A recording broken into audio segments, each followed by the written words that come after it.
예, 오늘은 이사야서 34장에 와 있습니다. 이사야서 34장에 오늘 와 있죠. 예. 자, 지난번에 이스라엘의 회복에 대한 하나님의 약속의 말씀이 30장, 31장, 32장, 33장에 걸쳐서 회복에 관한 말씀이 있었고요. 오늘 34장서부터 또 새로운 테마가 나오는데, 오늘은 1절서부터 7절까지는 하나님께서 이 바벨론을 통해서 이스라엘 백성들에게 반드시 심판하시겠다, 징계하시겠다라고 하는 말씀이 나오고요.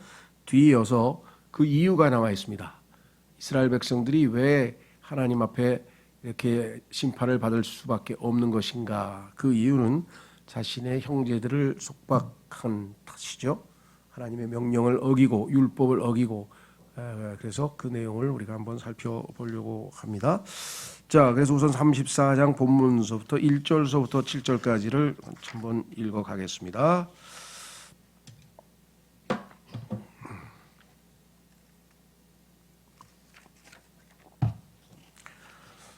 예, 바벨론 왕 네부카드네자르와 그의 온 군사와 그의 지배 아래 있었던 땅의 모든 왕국들과 모든 백성들이 예루살렘과 그곳의 모든 도성들을 대적하여 싸울 때 주께로부터 예레미야에게 임한 말씀이니 이같이 말씀하셨느니라.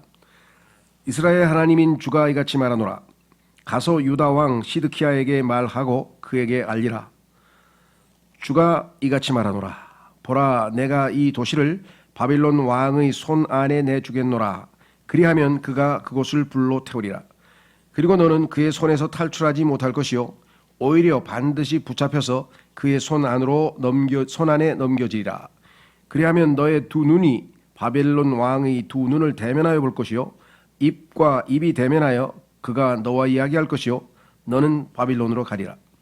오 유다 왕 시드키야여, 그럼에도 주의 말을 들으라.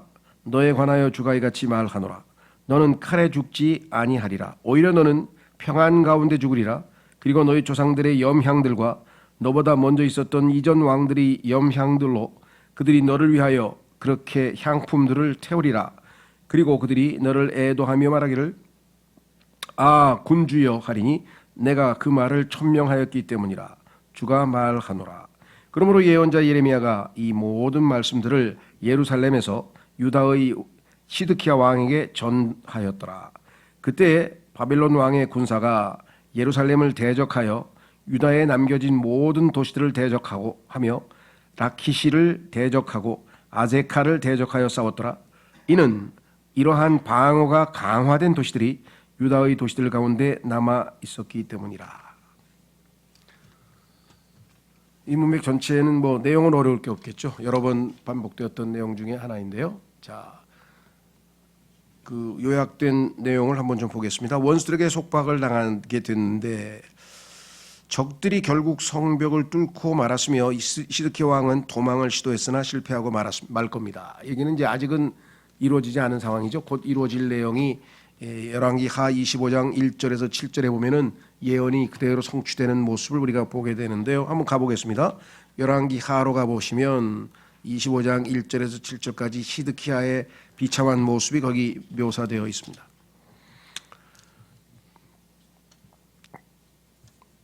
열왕기하 25장 1절에서 7절까지 말씀.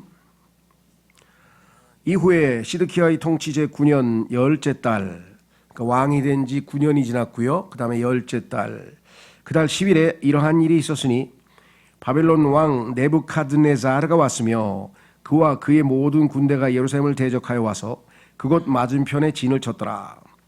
우리도 사극에서 전쟁할 때 보면은 진 치는 거는 것은 이렇게 그림으로도 상상이 잘 되시죠.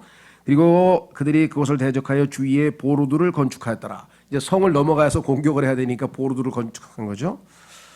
그리고 그 도시가 시드키야 왕의 제11년까지 포위되었더라. 그러니까 지금 9년 열째 달에 와서 11년까지니까 상당히 긴 기간을 지금 포위하고 있네요. 그리고 넷째 달 9일에 기근이 도시 안에 만연하였고 그 도시의 백성을 위한 빵이 없었더라. 이 정도 되면 이제 다 때가 됐겠죠. 4절 그리고 그 도시가 함락되었고 모든 전사들이 밤에 왕의 정원 옆에 있었던 두 성벽들 사이의 성문길을 통하여 도망쳤더라. 이제 뭐 도망 이외에는 대책이 없으니까 이때 갈대아 사람들은 도시를 대적하여 둘러싸고 있었더라. 포위한 그 성읍에서 몰래 정원 사이로 왕의 정원 사이에 숨은 무슨 아마 도망가는 길이 있었겠죠. 그리고 왕은 평화를 향해 있는 길로 갔더라. 그러자 갈대아 사람들의 군사가 왕을 추격하여 그를 예리코의 평화들 안에서 따라잡았더라. 이에 그의 모든 군사가 그를 떠나 흩어졌더라. 그렇게 하여 그들이 왕을 붙잡았고 그를 라블라로 바빌론 왕에게 데려갔더라. 그리고 그들이 그에게 판단을 내려주었더라.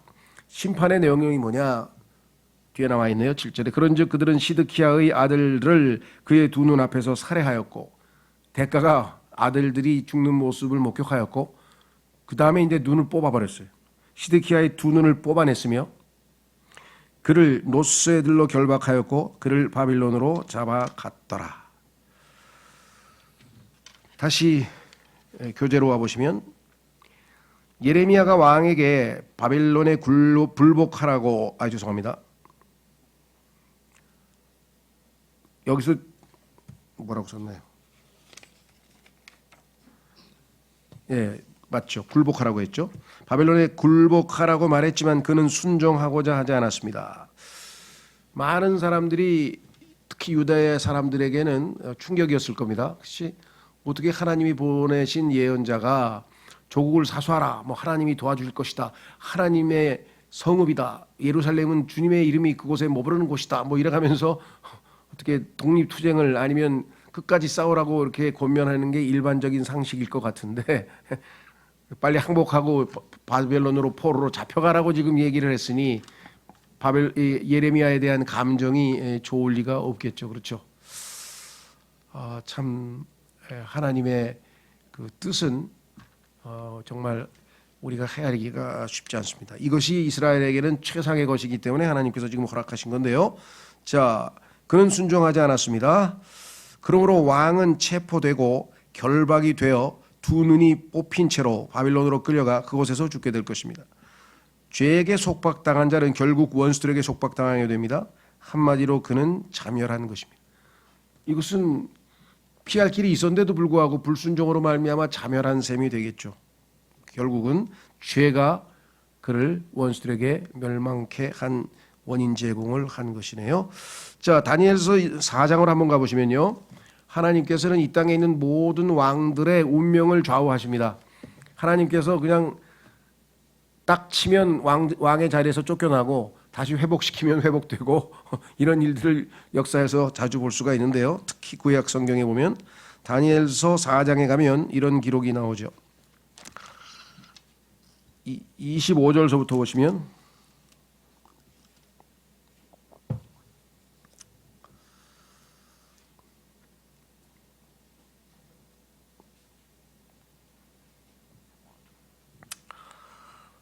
꿈을 꾸고 거기에 대해서 지금 이제 해석을 쫙 해주고 있는데 이런 내용이 중간에 나옵니다. 자, 24절서부터 보면 이제 해석을 해주네요. 오 왕이여 그 해석이 이러하나이다.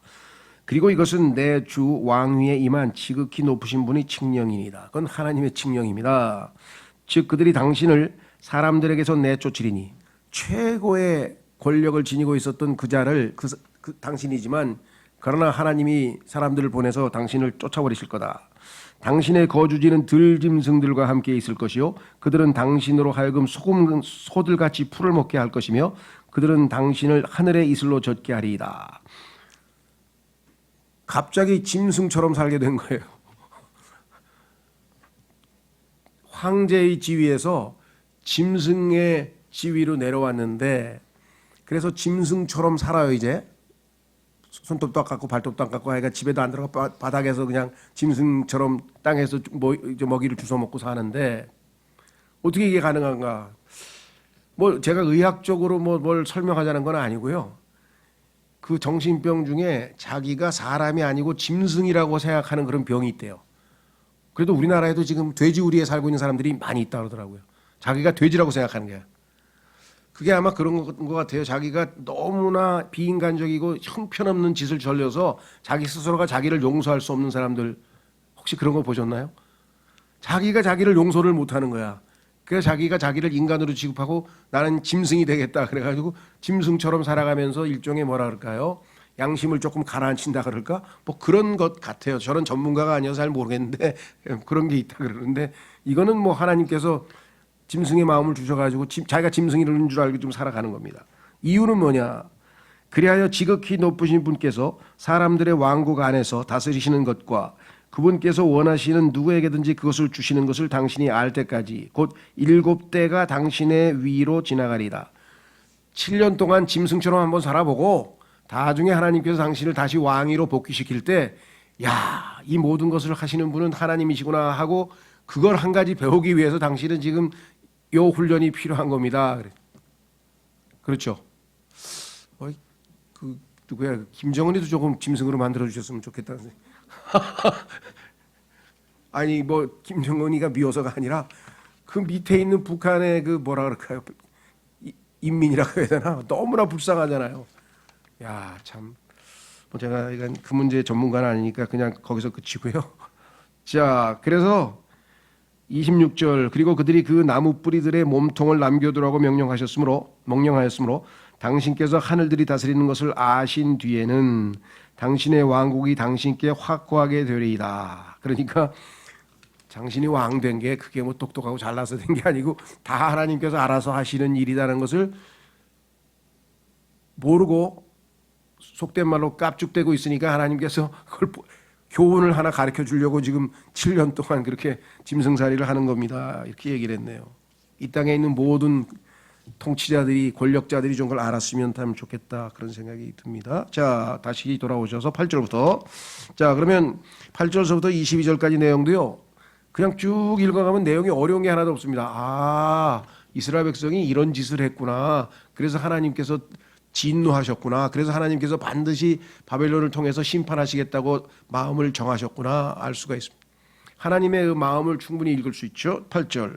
시드키야 왕이 예루살렘에 있었던 온 백성과 언약을 맺어 그들에게 자유를 포고한 이후에 주께로부터 예레미야에게 임한 말씀이 이러하니라. 원래 출애굽기 21장에도 나오고요, 신명기에도 나오고, 하나님께서 이스라엘 백성에게 내린 율법의 내용 중에 하나는 뭐냐면, 동족, 다시 말하면 같은 이스라엘 사람들을 노예로 부려먹지 말라고 이렇게 얘기를 했어요.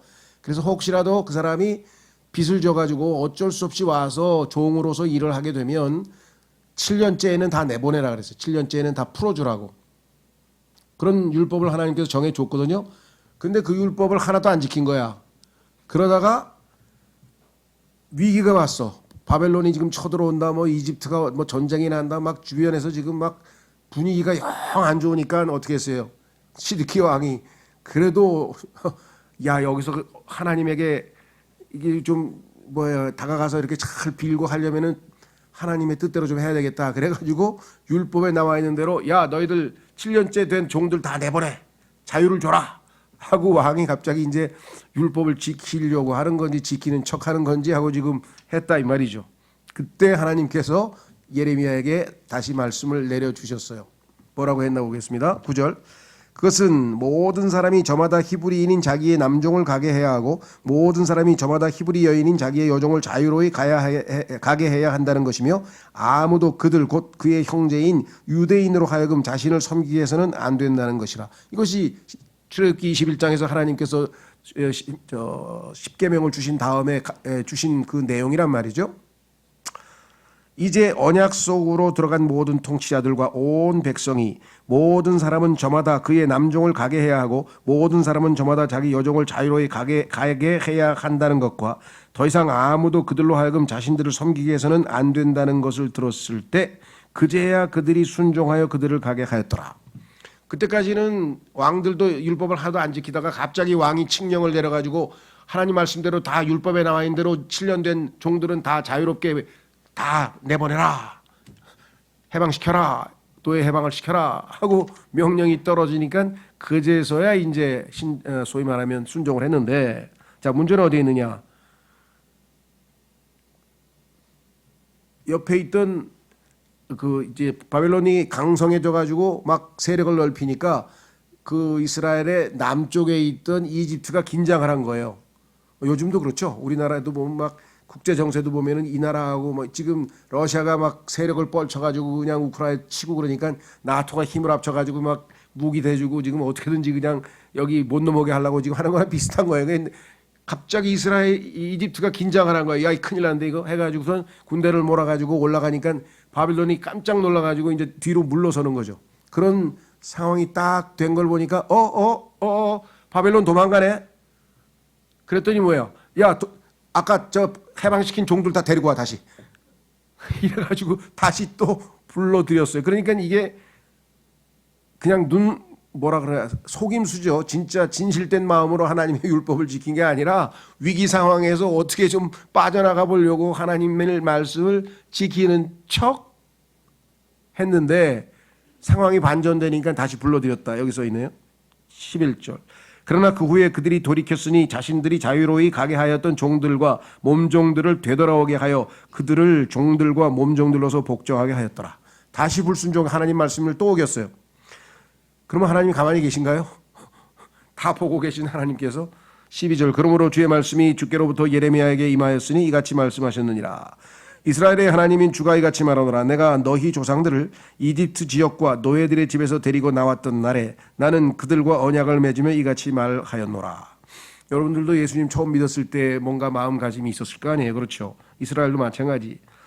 주님이 뭐라고 말씀하셨는가 하니 7년이 끝났을 때는 어떤 사람이 너에게 종으로 들어왔다. 근데 7년의 세월이 지나면 너희가 모두 저마다 너에게 팔려온 자신의 형제인 히브리인을 가게 하라. 다른 종족들은 노예로 부려도 되는데 히브리인들은 형제들은 그러면 안 된다. 그리하여 그가 6년 동안 너를 섬겼을 때 너는 너에게서 그를 놓아주어 자유로이 가게 하라. 이렇게 율법에 하나님 말씀하셨는데 그러나 너희 조상들은 나에게 경청하지 아니하였고 그들의 귀를 기울이지도 아니하였도다. 그런데 이 명령을 안 지켰어요. 그러다가 너희가 이제 돌이켰으니 이제는 뭐예요? 바벨론이 쳐들어와가지고 국난을 맞으니까 위기 상황이 되니까 이제 돌이켰으니 모든 사람마다 자기 이웃에게 자유를 반포함으로써 나의 목전에 옳은 것을 행하는 것이었노라.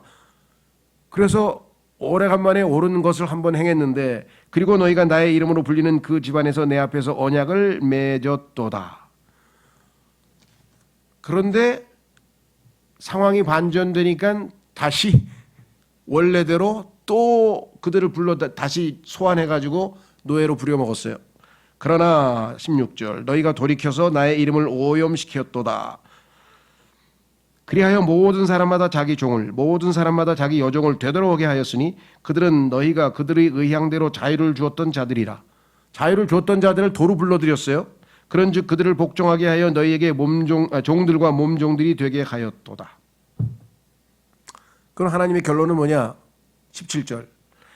그러므로 주가 이같이 말하노라. 너희는 모두 저마다 자기 형제에게 각자가 자유를 반포함에 있어서 나에게 경청하지 아니하였도다. 내 말을 경청하지 않았어.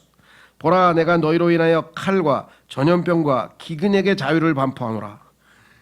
이게 참 내가 문학을 아주 잘하는 사람은 아니지만 문학적으로도 아주 수사법이 기가 막히죠. 하나님께서도 그래 네가 자유를 반포했다가 다시 거두어들였어?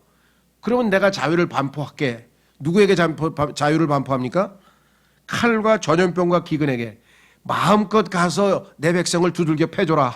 하나님께서 이렇게 명령을 내리셨다는. 유머러스하고 조크가 대단하시죠. 하나님의 조크에 한번 잘못 걸리면 예수님도 그랬잖아요. 그 여우에게 가서 말하라. 그 헤롯 대왕을 보고 여우라 그랬죠. 예수님께서. 그죠? 예. 그래서 크리스천은 좀 유머러스 좀 해야 될 것 같아요. 약간.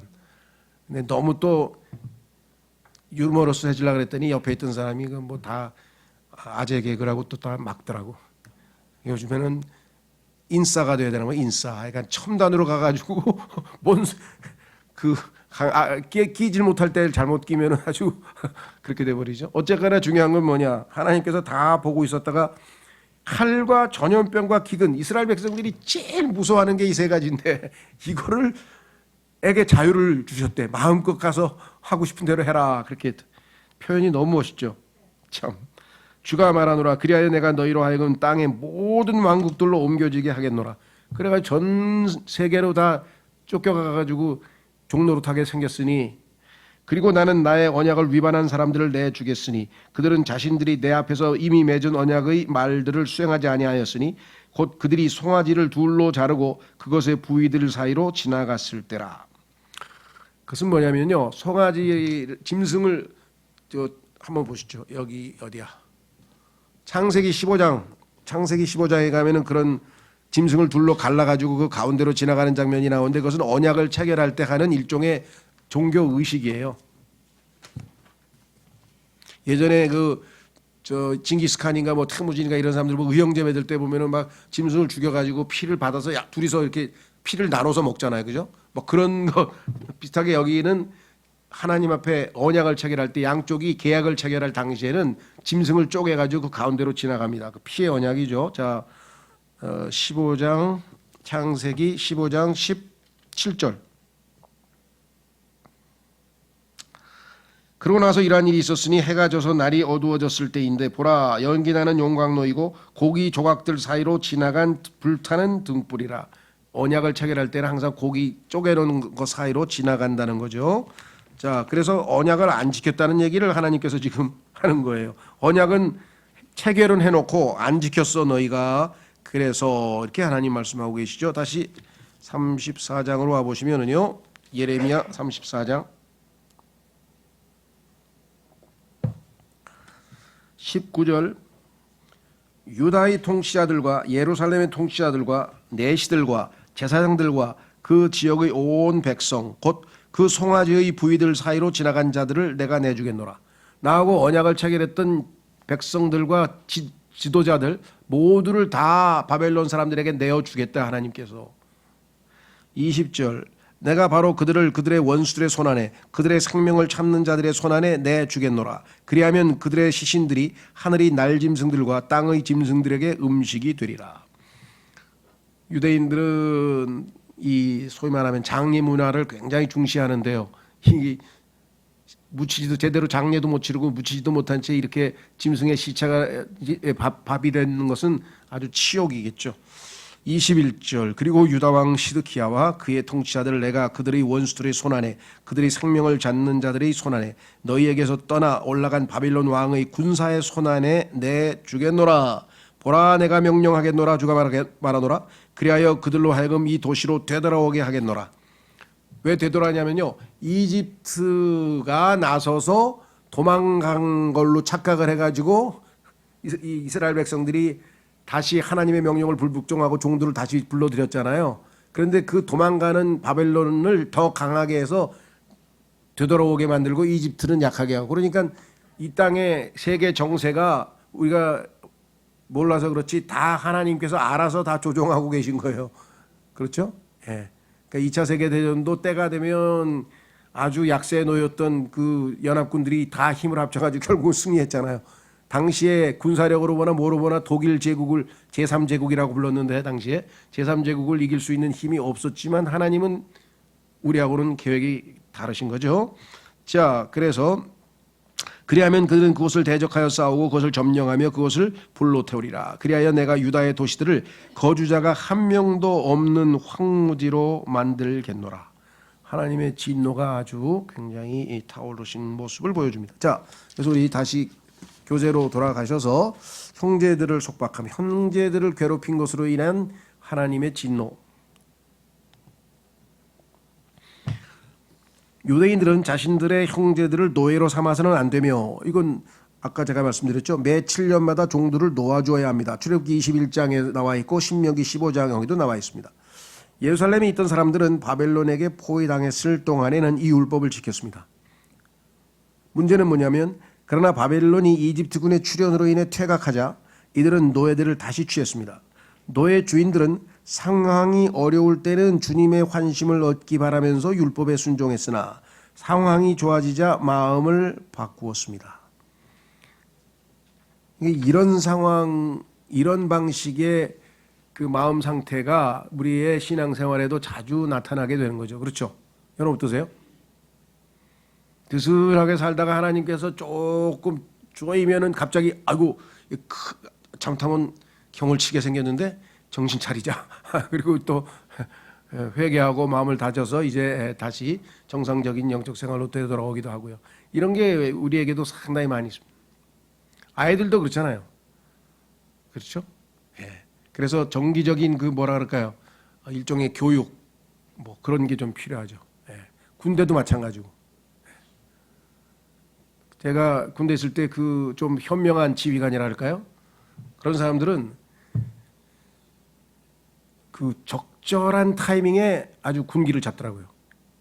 그러니까 조금 이제 기강이 흐트러지면서 이렇게 조금 느슨해지기 시작하면은 그냥 영락없이 그날 밤은 집합이야.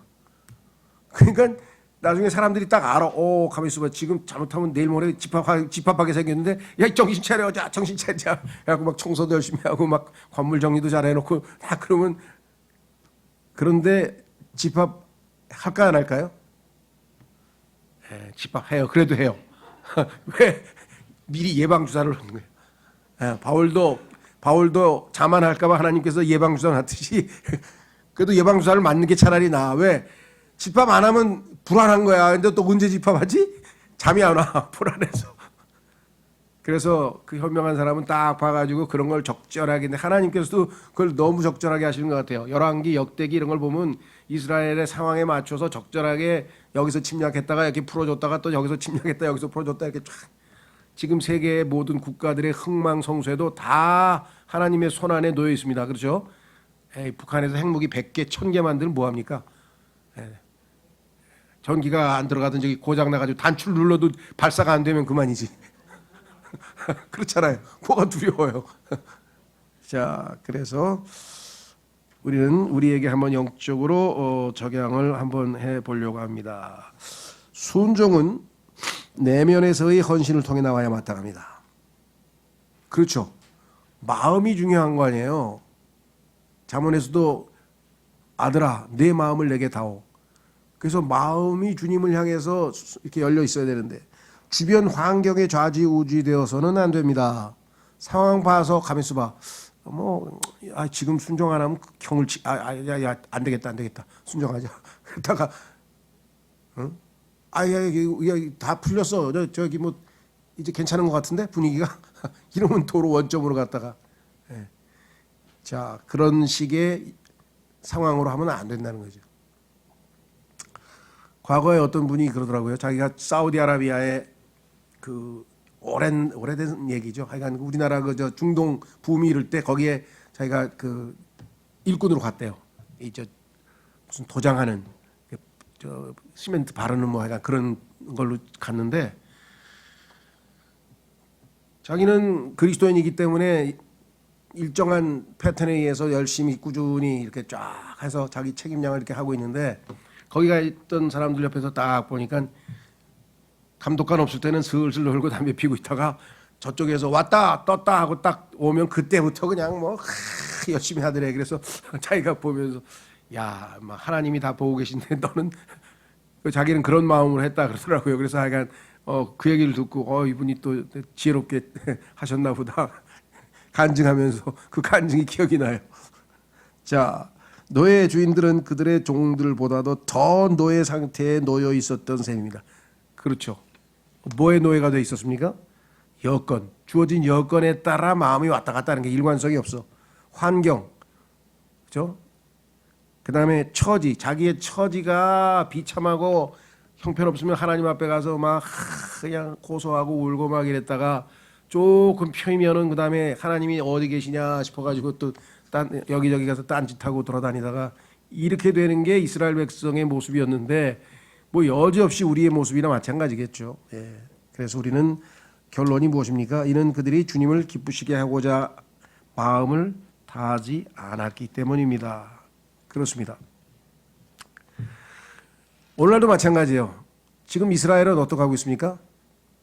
지금 하마스하고 전쟁할 때 보면은 이스라엘이 1948년 5월 14일 날 소위 말하면 UN 가입을 했어요. 그러니까 독립국가가 돼서 얼마 있다가 UN에서 가입을 해가지고 지금 국가로 이제 UN 회원국이 되었잖아요.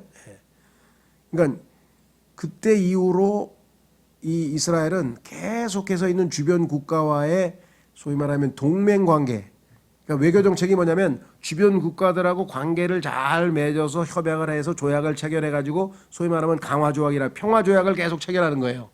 그래서 나라를 어떻게든 좀 지켜보려고 지금 하고 있는 중이죠.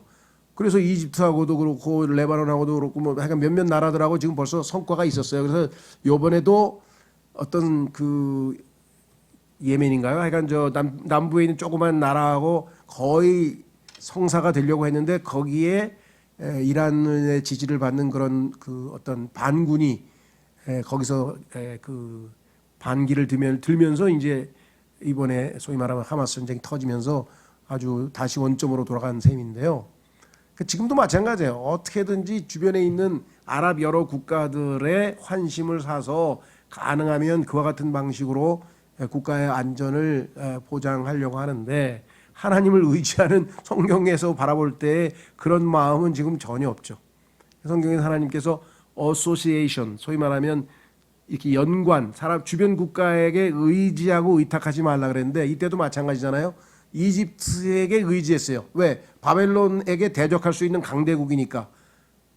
하나님께서는 이집트는 세상을 예표하고 세상에 의지하지 말라 그랬는데 이집트에 의지했던 것처럼 지금도 지금 뭐 미국 그다음에 뭐 나토 여러 프랑스 이런 나라들에게 지원도 받고 있고 그다음에 아랍 국가하고 어떻게 국제 정세를 어떻게 좀 잘 활용해 와서 나라를 지키려고 하는 건데 이스라엘은 그러면 안 되죠. 사실은 이스라엘은 전적으로 하나님 말씀을 의지해서 성경에 나와 있는 그 원칙대로 했어야 되는데 하여간 지금 그런 상황이 됐네요. 자, 그래서 하나님께 회개하고 하나님께로 돌아서서 나아가는 게 아니라 주변에 있는 국가들에게 동맹 관계를 추구하고 있는 그것이 오늘날 이스라엘 모습인데 이것은 이때도 예레미야 시절에도 동일한 모습이었다. 그래서 하나님의 말씀에 대해서는 마음을 강팍하게 하고 마음을 닫아버리고 그저 자신들의 꾀죠.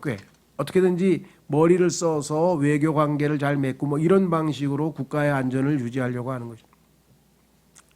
하나님께서는 하나님을 신뢰하는 것이 우리 국가를 보던 개개인으로 보던 교회로 보던 뭐가 됐든 간에 하나님에 대한 신뢰와 하나님께 대한 의지와 의탁이 우리의 신앙생활의 중심이지 상황에 맞춰서 우리가 속된 말로 이렇게 머리를 굴리고 지혜를 짜고 뭐 작전을 짜고 전략을 짜고 이거는 아닌 것 같아요.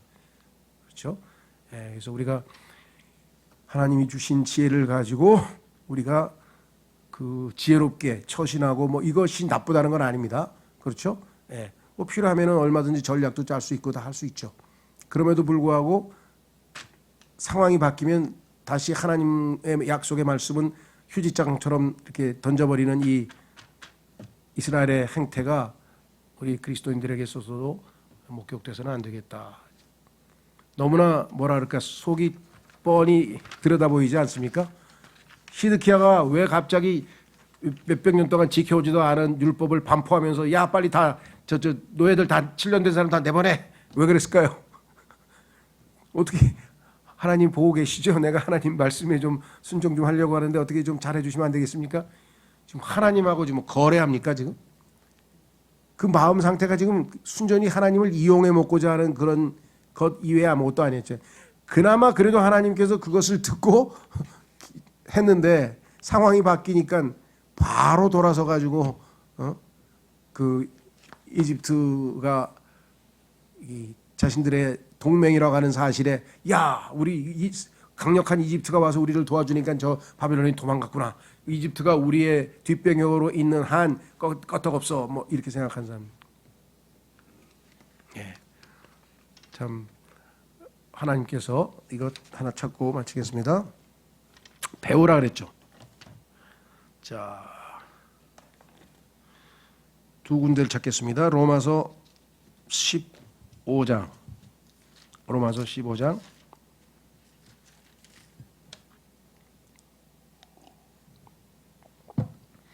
오늘 여러분과 제가 예레미야 34장을 공부했는데요. 거기 구약 성경을 우리에게 하나님께서 기록해 놓으신 목적이 무엇인가? 로마서 15장 4절. 이는 무엇이든지 예전에 기록된 것 구약 성경, 그러니까 오늘 읽은 예레미야도 해당이 되겠죠. 우리의 배움을 위하여 기록되었기 때문에 지금 우리도 영적 교훈을 하나 배웠잖아요. 그렇죠? 마음으로 주님께 순종해야지 상황에 따라 마음이 왔다리 갔다리 하는 건 아니다.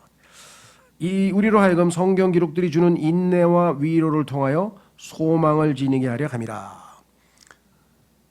오히려 오늘의 내용은 소망보다는 권고 쪽으로 우리가 더 초점을 맞춰야 될 것 같아요. 고린도전서 10장으로 가보겠습니다. 고린도전서 10장.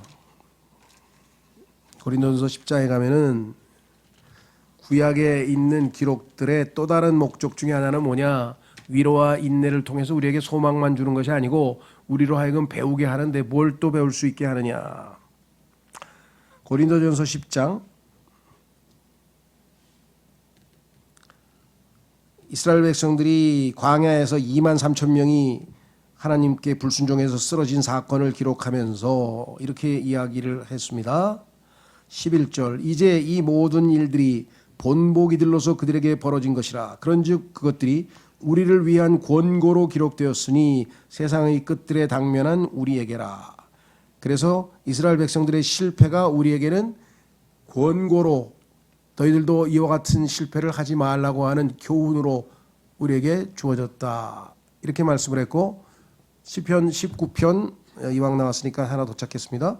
구약 성경이 우리에게 소망이 될 때도 있지만 때로는 권고를 해주기도 하고 때로는 경고가 되기도 합니다. 우리에게 오늘 말씀은 일종의 경고의 말씀일 가능성이 높겠죠. 시편 19편.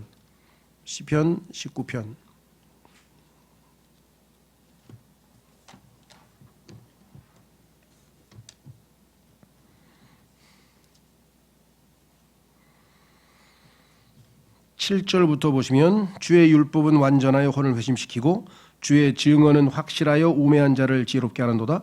주의 규례들은 의로워서 마음을 크게 기쁘게 하고 주의 명령은 순수하여 두 눈을 밝게 하는도다. 주를 두려워하는 것은 정결하여 영원토록 지속되고 주의 공의로운 법규들은 진실하며 전적으로 의롭나이다. 그것들은 금보다 진정 많은 정금보다 더 흠모되어야 하며 꿀과 벌집보다 더 달콤하나이다. 11절 여기 답이 있네요. 더욱이 당신의 종들이 그것들에 의하여, 그것들이 뭡니까?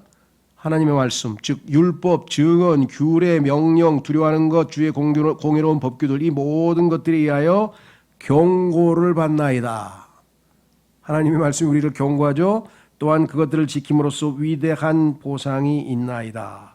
누가 자신의 과오들을 깨달을 수 있겠나이까? 당신께서 저를 은밀한 잘못들로부터 정결하게 하여 주소서. 하나님의 경고의 말씀이 빛으로 우리에게 임해서 우리의 잘못들을 다 드러내게 해서 결국은 우리를 정결케 할 뿐만 아니라 고쳐서 하나님 앞에 연락될 수 있도록 해준다 그랬습니다.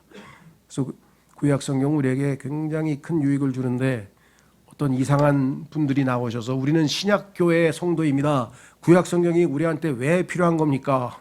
뭐 이런 어리석은 이야기를 하는 사람도 있었어요. 그래서 성경에 분명히 신약 성경에 구약 성경이 우리에게 필요하다고 성경에 지금 우리 로마서 15장하고 고린도전서 10장에서 살펴보았죠. 그래서 구약 성경도 열심히 읽는 그런 우리가 되었으면 좋겠습니다. 오늘 주신 말씀 통해서 주님 우리에게 주신 경고의 말씀을 귀를 기울이고 주님 진실로 주님에게 마음으로 다가가서 모든 것을 진실된 마음으로 주님 앞에 나아갈 수 있도록 하겠습니다. 저희를 지켜주십시오. 기도하겠습니다.